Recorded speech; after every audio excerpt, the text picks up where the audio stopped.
나이 65살의 동창과 바람난 남편 이혼하더니. 안녕하세요, 여러분. 오늘은 제 인생에서 가장 가슴 아프고 동시에 많은 깨달음을 준 이야기를 들려드리려 합니다. 저와 제 남편, 그리고 우리의 삶에 찾아온 큰 변화에 관한 이야기입니다. 저는 25살에 일찍 결혼하여 고등학교 1학년 때 만나 사랑에 빠진 저보다 한 살 많은 선배와 함께 평생을 시작했습니다. 그는 언제나 따뜻하고 자상했으며 저를 진심으로 아껴주는 사람이었죠. 우리는 함께 딸 둘을 낳았고 두 딸은 우리의 자랑이었습니다. 첫째 딸은 언제나 공부에 열중하며 가족의 자랑이 되었고, 둘째 딸은 예술적인 재능을 살려 자신의 꿈을 찾아가는 모습이 아름다웠습니다. 남편과 저는 딸들의 성장을 지켜보며 우리 삶의 가치를 느꼈습니다. 주말이면 온 가족이 함께 시간을 보내며 소소한 행복을 나누었고, 휴가 때는 가까운 여행지로 떠나 추억을 쌓곤 했습니다. 딸들이 자라나면서도 가족 간의 유대는 흔들리지 않았고, 그들은 자신들의 길을 찾아 독립적으로 성장해 갔습니다. 둘 다 결혼을 하고 각자의 가정을 꾸린 후에도 자주 연락하며 우리와의 관계를 이어갔습니다.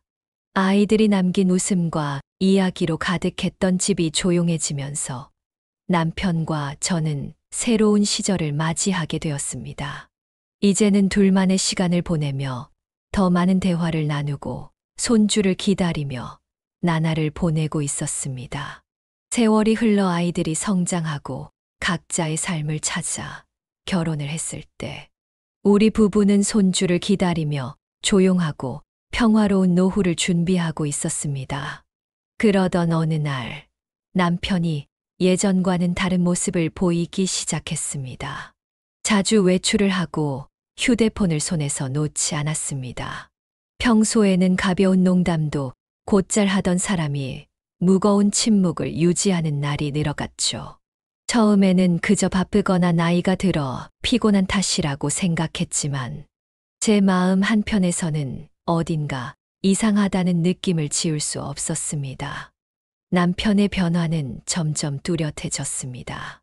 집에 돌아오는 시간이 불규칙해졌고 그가 출장을 간다는 명목으로 집을 비우는 날들이 늘어갔습니다.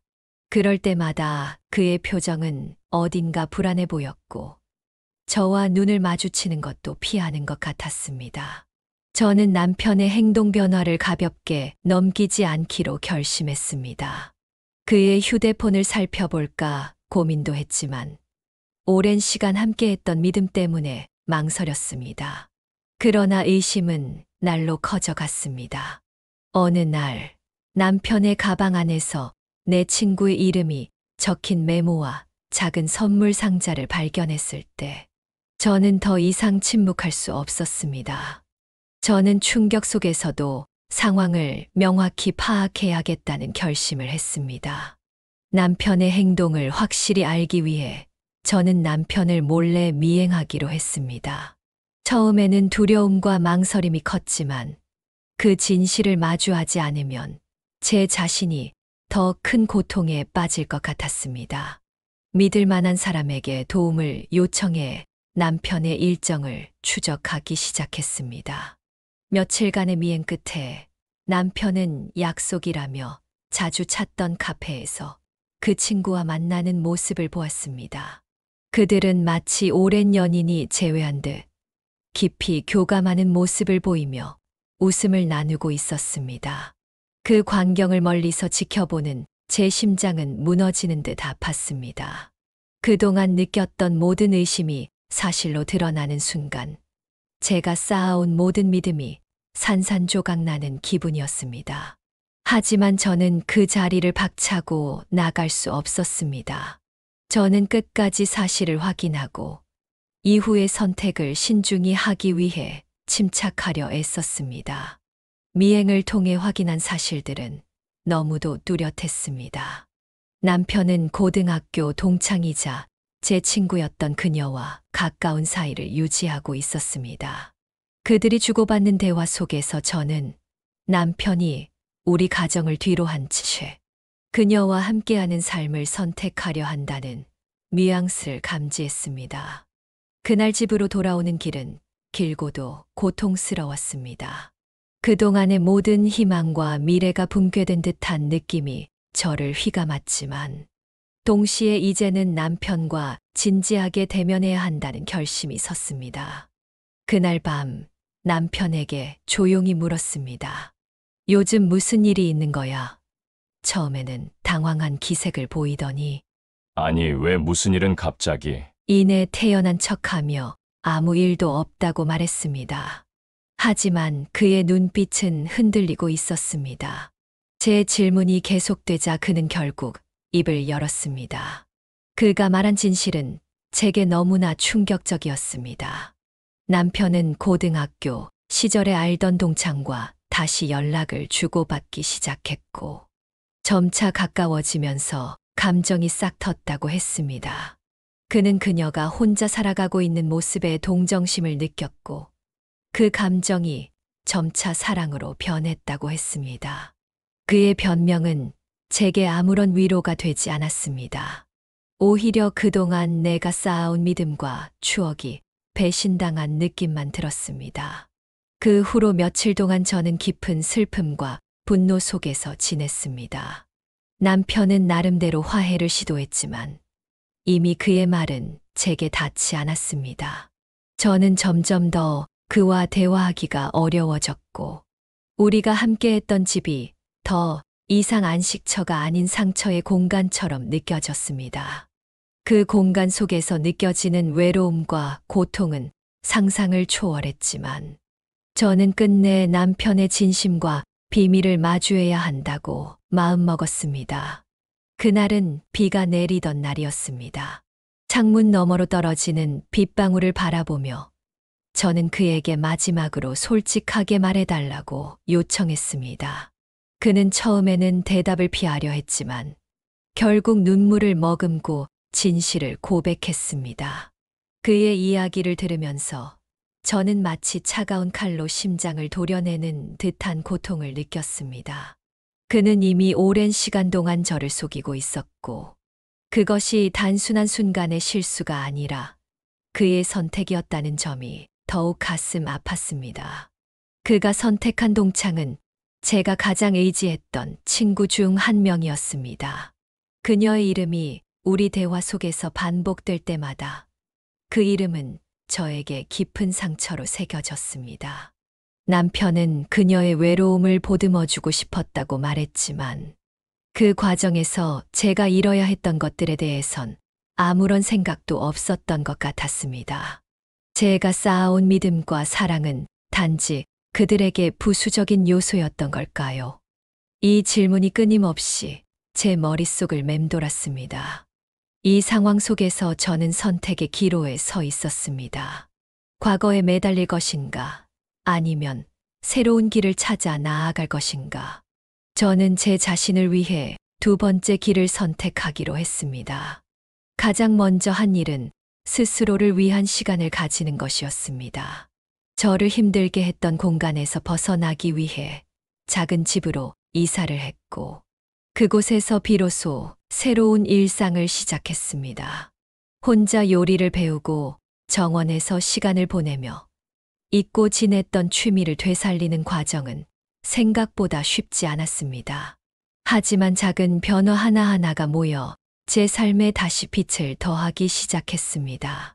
저는 제 이야기를 통해 삶이 우리에게 예기치 못한 고통을 가져다 줄지라도 스스로를 위한 선택을 하는 것이 얼마나 중요한지를 전하고 싶습니다.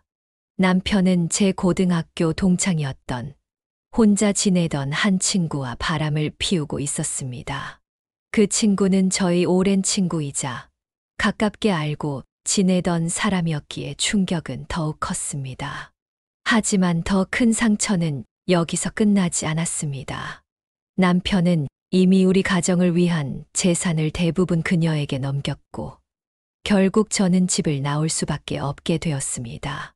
그날 집을 떠나는 순간 저는 손에 든 짐보다 마음속의 무게가 훨씬 더 무겁다는 것을 느꼈습니다. 익숙했던 집의 문을 닫으며 과거의 모든 추억과 함께 문 밖으로 나오는 것 같았습니다. 그러나 저는 주저앉지 않기로 결심했습니다. 이 상황을 벗어나기 위해, 그리고 저 자신을 다시 찾기 위해 무엇을 해야 할지 고민하기 시작했습니다. 이후 며칠간 저는 한동안 친구나 가족에게 연락하지 않고 스스로를 고립시키며 감정을 추스르려 했습니다. 하지만 그 과정에서 깨달은 것은 상처를 치유하는 첫걸음은 혼자가 아닌 믿을 수 있는 사람들과 함께하는 것이라는 점이었습니다. 저는 결국 제 딸들에게 사실을 털어놓았습니다. 처음에는 말을 꺼내는 것조차 힘들었지만 딸들의 따뜻한 반응과 지지가 저에게 다시 일어설 용기를 주었습니다. 딸들의 도움으로 저는 변호사를 만나 구체적인 법적 절차를 밟기 시작했습니다. 남편이 불법적으로 재산을 넘긴 부분에 대해 다투는 것은 결코 쉬운 일이 아니었습니다. 변호사와 함께 많은 서류를 준비하고 재판을 거치며 지쳐갈 때마다 딸들과의 대화는 제게 큰 힘이 되었습니다. 엄마, 힘들겠지만 우리가 옆에 있으니 포기하지 말아요. 그 말 한마디에 저는 다시 마음을 다잡을 수 있었습니다. 이 과정에서 저는 또한 자신의 내면을 돌아보는 시간을 가지기 위해 심리 상담을 받기 시작했습니다. 상담을 통해 저 자신이 얼마나 스스로를 돌보지 못했는지 깨닫게 되었습니다. 상담사는 저에게 지금부터는 당신의 삶이 중요합니다. 과거가 아닌 현재와 미래를 위해 살아가야 합니다. 라고 말하며 제게 새로운 관점을 열어주었습니다. 법적 절차가 마무리되고 저는 작은 집을 구해 이사를 하게 되었습니다. 작은 공간이지만 이곳은 저에게 새로운 시작을 알리는 상징이었습니다. 정원을 가꾸고 새로운 가구를 배치하며 차츰 이곳을 저만의 공간으로 채워나갔습니다. 이곳에서 저는 다시 희망을 찾기 시작했습니다. 매일 아침 창밖의 햇살을 보며 스스로에게 다짐했습니다. 오늘은 어제보다 더 나아질 거야. 또한 지역 커뮤니티 활동에 참여하며 새로운 사람들을 만나기 시작했습니다. 그곳에서 저처럼 비슷한 경험을 한 사람들과 이야기를 나누며 큰 위로를 얻었습니다. 서로의 이야기를 나누는 과정에서 저는 제 이야기가 누군가에게 용기가 될 수 있다는 사실을 깨달았습니다. 그리고 그 사실이 저에게도 큰 치유가 되었습니다. 이렇게 조금씩 저는 과거의 상처를 딛고 일어설 수 있었습니다. 그리고 지금은 제 스스로가 얼마나 강한 사람인지 깨달으며 남은 인생을 더 행복하게 채우기 위해 노력하고 있습니다. 제가 쌓아온 모든 것들이 한순간에 무너져 내리는 기분이었습니다. 사랑, 신뢰, 그리고 미래에 대한 희망마저도 사라져 버린 것 같았죠. 젊은 나이도 아니고 이제 60이 넘어서 이런 일을 겪다 보니 충격은 더 컸습니다. 인생의 황혼기를 맞이하며 서로를 의지하며 살아가야 할 시점에 저는 갑작스럽게 모든 것이 무너져 내리는 경험을 해야 했습니다. 그 충격과 슬픔 속에서 저는 한동안 아무것도 할 수 없었습니다. 매일 아침 눈을 뜰 때마다 깊은 공허함과 무력감이 저를 짓눌렀습니다. 그동안 살아온 세월이 무의미하게 느껴지고 더 이상 살아갈 힘이 없을 것 같았습니다. 모든 것을 잃은 듯한 절망 속에서도 저는 다시 일어설 방법을 찾아야 한다는 생각을 놓지 않았습니다. 나이가 들어서 새로운 시작을 한다는 것은 생각보다 어렵고 두려운 일이었습니다. 주변 사람들에게 도움을 요청하는 것조차 쉽지 않았습니다. 하지만 제 딸들이 저를 지켜보며 라고 말해 주었을 때 저는 작은 빛을 본 듯 했습니다. 딸들의 따뜻한 위로와 격려는 제가 다시 살아갈 용기를 얻게 해 주었습니다. 저는 우선 심리 상담을 통해 마음의 안정을 찾고자 노력했습니다. 상담사는 제가 겪고 있는 상실감과 배신감을 이해하며 나 자신을 돌보고 치유하는 것이 가장 중요하다고 말했습니다. 상담을 통해 저는 제 삶을 새롭게 바라보는 관점을 배우기 시작했습니다. 과거의 상처를 안고 살아가는 것이 아니라 그것을 딛고 앞으로 나아가는 방법을 조금씩 깨달아갔습니다. 이와 동시에 저는 작은 변화들을 시작했습니다. 동네 산책로를 걸으며 자연을 마주하는 시간은 마음을 정화시키는데 큰 도움이 되었습니다. 정원에 작은 화분을 놓고 꽃과 허브를 키우는 일은 하루의 작은 기쁨을 만들어 주었습니다. 또한 지역 커뮤니티 센터에서 새로운 활동에 참여하며 또래 사람들과 교류하는 시간을 가졌습니다. 그곳에서 비슷한 경험을 한 사람들을 만나 서로 위로와 용기를 주고받는 과정은 정말 큰 힘이 되었습니다.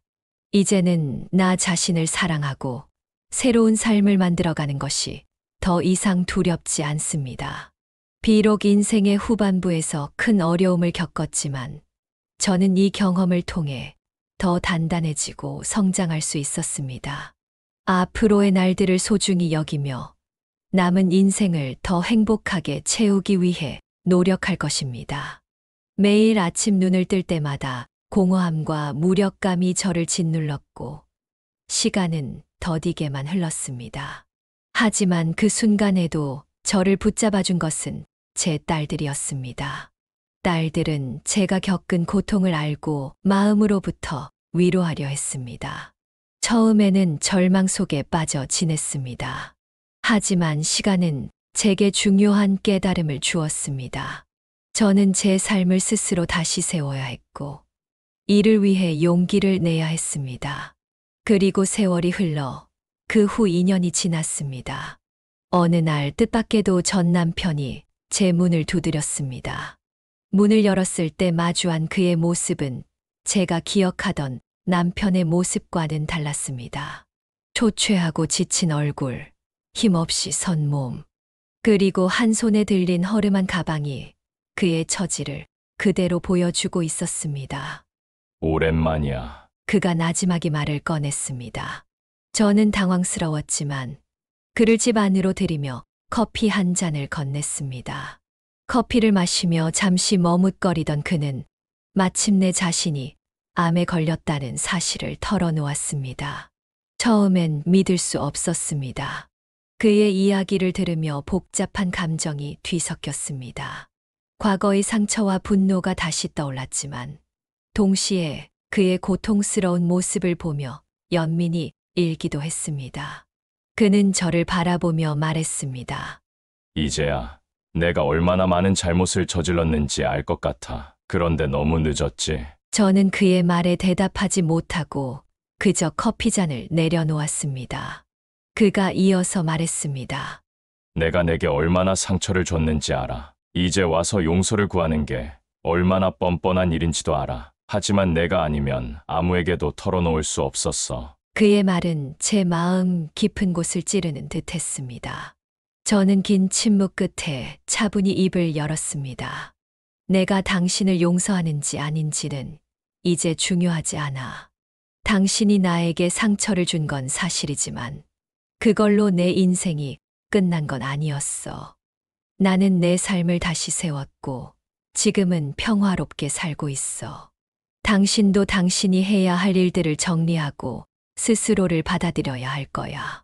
그날 대화는 길지 않았습니다. 그는 결국 고개를 끄덕이며 자리를 떠났고 저는 문이 닫히는 소리를 들으며 마음속에서 다시금 무언가를 정리하는 기분이 들었습니다. 그의 방문은 나에게 과거의 상처를 다시 떠올리게 했지만 동시에 내가 얼마나 강해졌는지를 확인할 수 있는 시간이기도 했습니다. 이제는 그를 미워하지 않고 그저 그의 삶이 평온해지길 바랄 뿐입니다. 그날 이후로 그는 다시 찾아오지 않았습니다. 그리고 저는 더욱 제 삶에 충실하기로 다짐했습니다. 과거는 흘러간 것이고 나에게 중요한 것은 지금과 앞으로의 시간이라는 걸 다시 한번 깨달았습니다. 혼자만의 시간을 가지며 과거의 상처를 되돌아보기도 했고, 새로운 사람들을 만나며 희망을 되찾기 시작했습니다. 딸들과의 대화와 손주의 웃음은 저에게 큰 위로가 되었고, 지금은 작은 집에서 혼자지만 평화로운 생활을 이어가고 있습니다. 여러분, 인생은 우리에게 때로는 큰 시련을 주지만 그 시련 속에서도 우리는 배울 수 있습니다. 사랑과 신뢰가 깨질 때도 있지만 자신을 사랑하고 다시 일어설 수 있는 힘은 우리 안에 있습니다. 저는 이제 과거에 머물지 않습니다. 앞으로의 날들을 소중히 여기며 제가 가진 평화와 행복을 지키려고 합니다. 여러분도 어떤 어려움 속에서도 스스로를 잃지 않길 바랍니다. 감사합니다.